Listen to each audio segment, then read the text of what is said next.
Cool. Hello, everyone. Welcome to episode 2 of Recharging Lives. Today we have Manya Agarwal from Blissvive. She runs a venture which is into women wellness. Uh, we met almost 8 months back. The company is, I believe, 2 years old.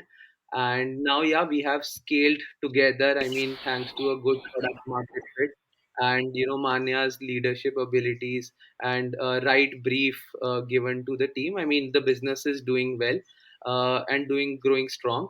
So yeah, today Manya, like this podcast is for all creators, entrepreneurs of the new age, and we talk about 4 5 key aspects of the host's life and in general talk about what challenges we face as entrepreneurs. So starting with the first one, I mean, female entrepreneurship is talked about. India is poor with respect to the number of female participation in work life, but now it's changing and it's changing very fast. So, what have been your experiences with respect to work life balance, marriage, managing team, and the whole female entrepreneurship culture which is coming? Thanks, Varun. Thanks for Yes. introducing. So, yes, I would like to answer the question like probably two parts. One, that 100% women, the people's and investors and everyone's view to women entrepreneurship has changed a lot. So, I can easily recall 2 years down the line, I was working on another startup and it was into tech. I can't probably name the company as of now. And we were Mm. pitching out to a lot of investors and I had a partner, male partner. Okay. So what is the one thing that all investors and all the angels were looking for, that they wanted to listen the numbers from him and not from me, because it made the numbers more believable or somehow. I don't know what was the thing. So but now that was 1.5 2 years ago, but now it has been changing. So when now we pitch for investment for when we do for Blissvive, so people take us seriously. Of course, there's this one thing. So that is what one major difference I've seen, that people are taking women as an entrepreneur more seriously, and they trust women entrepreneurs. They've started to trust them more. I'm not saying they do it fully as of now, but yeah, there's a lot of transition and improvement. And Got regarding it. work life balance, I'm not really sure marriage has been any obstacle for me, so I would be the right person to answer that question. But yes, managing as an entrepreneur, we're juggling a lot of things. So we are a very early stage company, right? And we are the only one looking after production, looking after inventory, we are looking after accounts, we are looking after marketing. So we are everything. That it's just a very handful number of team handful number of people in our team. So you're looking at all the aspects and you're doing it all by yourself or with the help of 2 3 people. You're managing the workers as well, we're making the production and everything is there. But you're juggling a lot of things, and hence work life balance is an issue. And I'm still struggling to find out a balance, so I can't really help there. But then this is what we signed up for as an entrepreneur, right? So it's got to be there, I think. True. You got to be Great, Manya. answering the.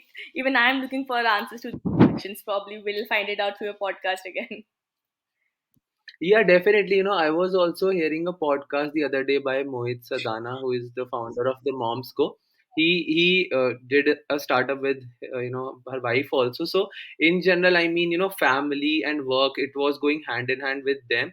What was the great point that he mentioned is typically you should look at entrepreneurship as a work life integration rather than a balance of sorts, where he mentions ki I mean, 2 minutes back you might be on a family emotional meeting, and maybe 5 minutes later you will have an idea or you want to make a call to a business. So that should come very seamless to you, not thinking of this is my work and this is my life and I need to strike a balance, which I believe in their case, because they're family and they were husband wife founders, Very it was supportive. making more sense for them. But yeah, great concept to it. So great, Mana. I mean, what's driving you to, drive Bliss Vibe? I mean, people have different kind of motivations. Some are driven by wealth. I mean, a lot of us. Some are driven by real problem which they faced in their lives. Some are driven by, concepts, or, they want to make a mark on that industry sector. So what drives you to, run Bliss Vibe here? I mean, this could be Yes. a good way to, Still an you know. entrepreneur. Deep down, every entrepreneur is looking for money only. No matter what people say, that it is driving me. This is my inner calling. This is my doing this to change this industry. It is not really it. Of course, that's why they choose a particular industry or a particular product. But deep down, everyone is in for money only. So I think this question about what is driving us money, one for sure. Sorry, I got a call. Like money, one for sure is Okay. the case. But if we talk about why this, because I've done a lot of other things earlier in my career as well. So Yes. this is because we have been working in a corporate structure. I've also worked in corporate and I've seen we're always on our laptops, we're always in front of screen and always our back and everything, pathetic posture line and everything. So that's where I understood that I as an individual also need something which makes me relax at the end of the day. That's how the thought was, and that's how the entire thing. Like, if I need, a lot of other people would need, and why not deep dive and understand the gap and introduce products specifically for the wellness and mental health, and of the people as well. So it's also, you mentioned it's like a women wellness brand, but it's not specific to women. It's an all gender wellness thing we're looking Got at. So that's how the motivation was. got it.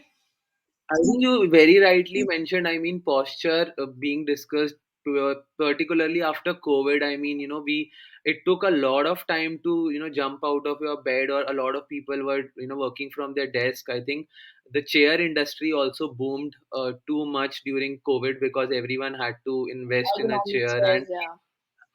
ergonomics chairs, and in general, I mean, the categories definitely changed. So I mean, how do you keep yourself physically or mentally fit? Is there any kind of hobbies, or is there any kind of, particular dedicated time do you devote to few things that, that keeps you sane, let's say meditation, or keen to understand, I mean, how do you This is that yeah. I used to do something. I'm a national fencer, so I used to do fencing a lot. But now Okay. it's like I mentioned, we're juggling multiple roles, so I can't take a sportsman role again. So that now it's nothing. I'm struggling to take out time and do physical activities. So this is where my marriage also comes into place. I've recently been married, so being a recently married person, you don't get time, and along with your this company thing, and it's I hardly get in time to do any physical activity. Although, yeah, so I used to be a national fencer, so I used to love fencing, but now there's nothing Got it. much. Great. So that being on the physical side, any mental aspects of it, maybe reading books, meditation, do you follow some kind of like to just keep that, rush at normal? What keeps you calm when it's, too much overwhelming days? How do you keep yourself? So yeah, one meditation is there. I've recently started, like it's a very recent thing. So I've started to do some of the meditation skills in the early morning. But then talking to my parents, talking to my husband, and venting out each and everything is what keeps me sane. So that's how, that's how. So I'm venting everything out on them. So they got to deal with that. I am over now. This is what keeping me sane. Got it. No, totally. I mean, I feel there are two types of people here. One is are absorbers, those who need meditation, alone time, writing, etc. And then others are who are sharers, who can, like in your case, it's always good to, vent it out and then channelize that energy. Although So great it to is a know. good thing. So anyone, if we are making it, if it is not a candid podcast, meditation is one thing. Of course, everyone should do, and it helps you keep your sanity in place. Yeah, Yeah. that's there. Wait, so yeah, jumping on to another part of it, like who is your favorite entrepreneur and why? Like maybe it could be an Indian or an abroad also, or maybe one each. Curious to know who is your ideal personality there. See, now after the Shark Tank fever, everyone is talking about entrepreneurs. They're coming over to all the shows, possible shows where entrepreneurs were never looked and heard of. But my go-to person, like my I don't know, someone who influenced me at an early age would not. Indra Noor, he's probably not an entrepreneur, the CEO of PepsiCo Limited. So that's that's one person I look forward to. I used to look forward to. So maybe not an entrepreneur sort of thing, but as a female businesswoman who's taking over the world, Personality. and uh, of course she was leading PepsiCo. It's a huge giant. in the whole damn world. So that's one person who uh, I take Cool. all my inspiration from. And of course, every other entrepreneur, especially Shark Tank entrepreneurs and entrepreneurs, budding entrepreneurs who are just taking out, giving it all, giving whatever they have. So everyone is an inspiration. Hard to name anyone of them.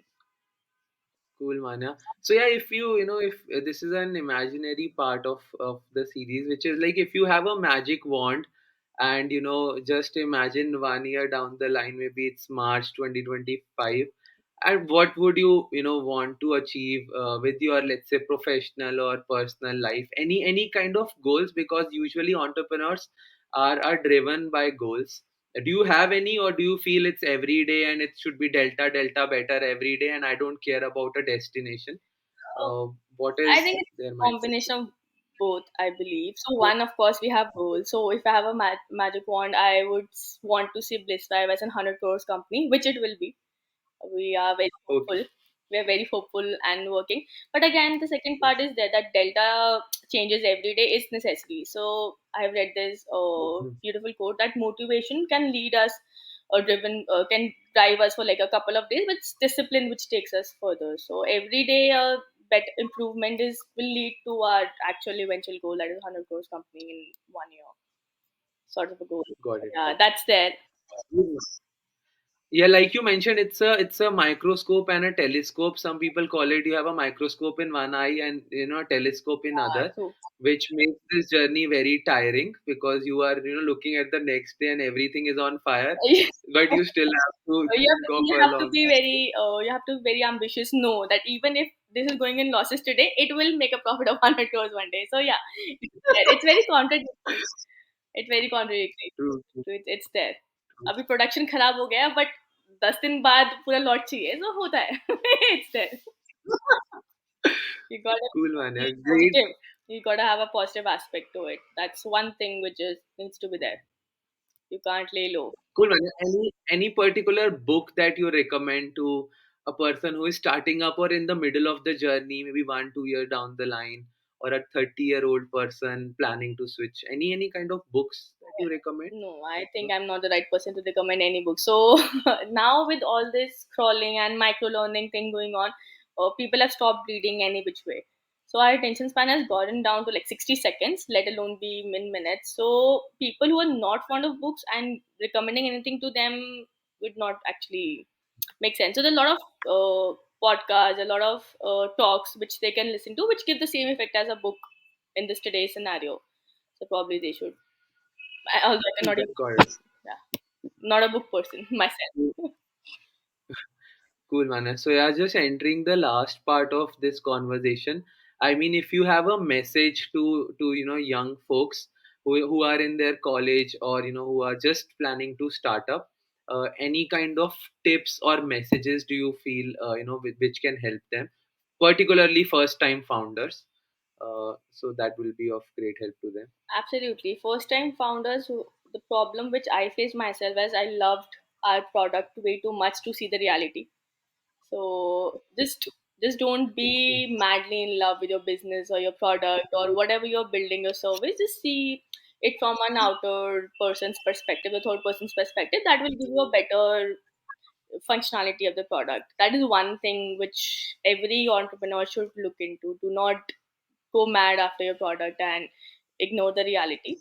And second, of course, it's contradictory, but then you've got to trust in your product. Even though people are saying it's not going to work, again, the same thing. It's a contradictory statement, but you have to maintain that balance and not deep dive also, but also got to trust your product and build it and make changes and not to be disheartened is one thing. So even though you want to achieve a 100 crore company goal, but every day you gotta fail and you gotta get up again and do the same thing again. So be motivated and be disciplined is what I feel.